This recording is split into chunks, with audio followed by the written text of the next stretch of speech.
à tous et bienvenue dans Face au droit de la formation. Aujourd'hui, j'ai l'immense plaisir d'accueillir Olivier Cohn. Vous êtes délégué à la formation chez Syntec Numérique. Bonjour. Et Michael Hayat, alors maître Michael Hayat. Non, pas encore, justement. Ah, d'accord. Pas encore, je prête serment dans un mois. Je ne suis que consultant actuellement au sein de SDA Avocat. Alors maître dans un mois. Maître dans un mois. D'accord. Alors aujourd'hui, on va parler du compte personnel de formation. Qu'est-ce que c'est, Olivier ?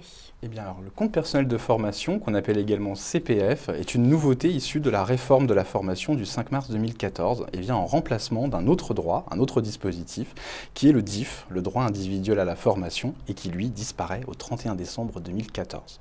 Le CPF a la même finalité que le DIF, mais il s'adresse à un public un petit peu plus large, puisque là où le DIF ne s'adressait qu'aux salariés, le CPF est éligible pour tout type d'actifs, salariés, demandeurs d'emploi ou personnes en recherche d'insertion.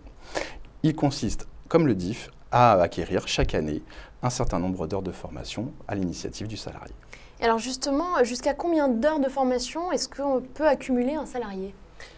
150, sur une durée qui va dépendre de son temps de travail au sein de l'entreprise. C'est 150 heures au maximum, mais en plus, à côté du compte personnel de formation, ou du moins dans une colonne à part, il peut y avoir des heures qui sont abondées, soit des heures abondées par le salarié, par l'entreprise, en application d'un accord de branche, en application d'un accord d'entreprise, etc.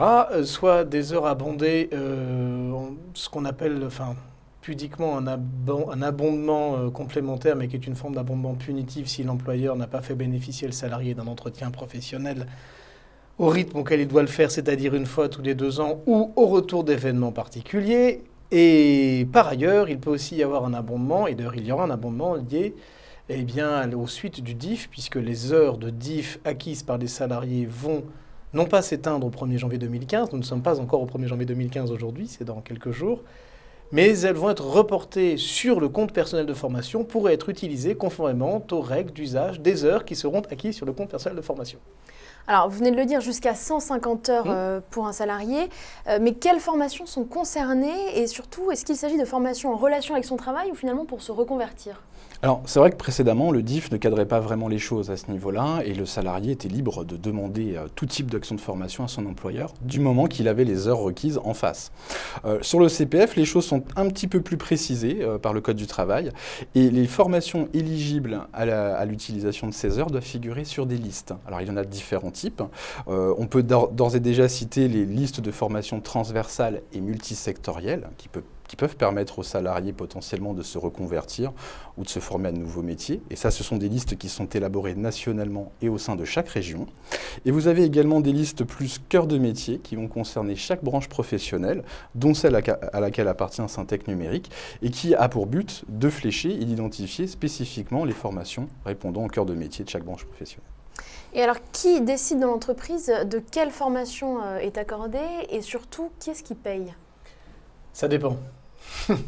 Ça dépend. Le principe, quand même, c'est qu'aujourd'hui, le compte personnel de formation, étant un compte personnel, c'est le salarié qui va décider de l'usage des heures qu'il aura acquises. Alors, il peut le décider de manière parfaitement libre si les heures sont mobilisées en dehors du temps de travail. Et si les heures sont mobilisées sur le temps de travail, le principe reste tout de même l'accord de l'employeur, car c'est l'employeur qui a le pouvoir de direction sur le contenu de la formation et sur son calendrier.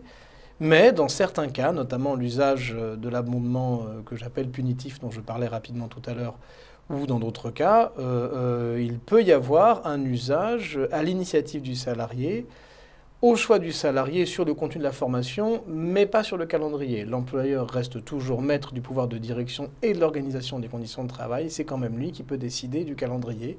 Donc, pour résumer, le principe est quand même que l'usage du compte personnel de formation se fait quand c'est sur le temps de travail avec l'accord de l'employeur, mais il peut y avoir des exceptions et il y en a quand même un certain nombre. Alors, comment est-ce qu'on informe les salariés de ces formations qui leur sont proposées ? Alors, le ministère du Travail et la Caisse des dépôts et consignations vont mettre en ligne, dès le 5 janvier 2015, un portail national d'information spécifiquement à destination des salariés et également des entreprises qui chercheraient notamment à avoir quelques outils de gestion administrative du dispositif.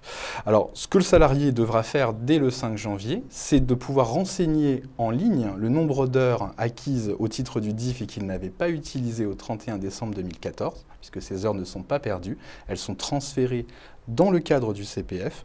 Et il pourra également avoir accès à ces fameuses listes dont nous parlions tout à l'heure pour avoir une idée plus précise des formations qu'il peut suivre. Sachant que dans le cadre du CPF, on est exclusivement sur des formations diplômantes ou qui débouchent sur l'octroi d'un titre ou d'un certificat de qualification professionnelle, ou également de formations à portée certifiante qui doivent figurer sur un inventaire, qui est également une nouveauté issue de la réforme du mois de mars 2014. Olivier Cohn, Michael Hayat, merci infiniment d'avoir participé à cette émission. On se retrouve très vite pour un nouveau numéro de Face au droit.